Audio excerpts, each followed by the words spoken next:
আসসালামু আলাইকুম। কেমন আছেন সবাই? যে যেখান থেকে আমার ভিডিওটি দেখছেন সবার জন্য রইল অনেক অনেক শুভেচ্ছা ও ভালোবাসা। প্রতিদিনের মতো আজকেও আরেকটি রেসিপি নিয়ে হাজির হয়ে গেলাম।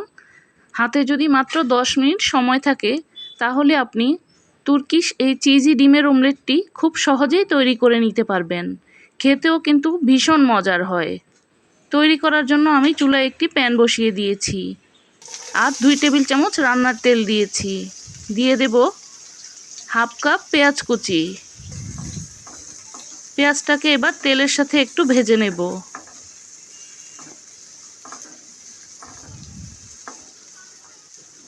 এখন দিয়ে দেব 2 চা চামচ বাটার।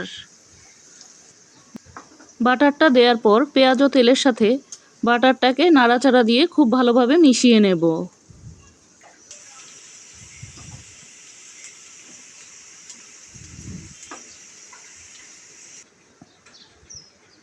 পেঁয়াজটা কিছুটা নরম হয়ে আসলে দিয়ে দেব আধা চা চামচ লাল মরিচের গুঁড়া। আপনারা যদি ঝালের পরিমাণটা কম খেতে চান তাহলে এই লাল মরিচের গুঁড়াটা বাদ দিতে পারেন। দিয়ে দেব বড় সাইজের 2টি টমেটো গ্রেট করা। এখন টমেটোটাকে এই পেঁয়াজের সাথে একটু ভেজে নেব যেন টমেটোর গা থেকে কাঁচা গন্ধটা চলে যায়।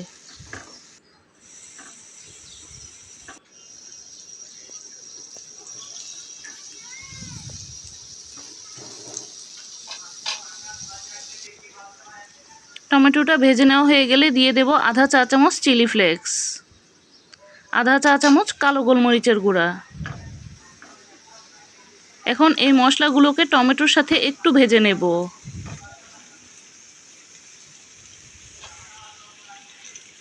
দিয়ে দেব সামান্য একটু পানি। পানির সাথে এবার এই মশলাগুলোকে একটু কষিয়ে নেব। দিয়ে দেব 1 মুঠের মতো চিজ। চিজটা দেওয়ার পর মশলার সাথে নাড়াচাড়া দিয়ে একটু মিশিয়ে দেব।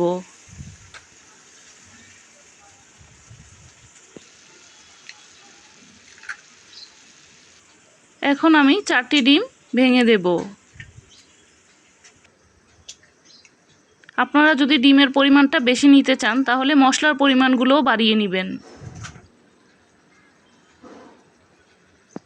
সাথে দিয়ে দেব স্বাদমতো লবণ। ডিমগুলোকে এভাবে আলতো হাতে একটু ভেঙে দেব।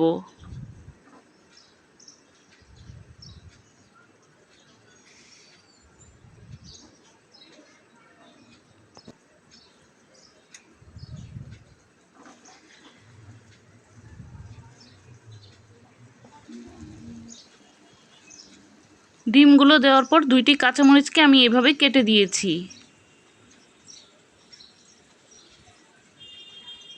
উপরে একটু অরিগানো ছিটিয়ে দেব।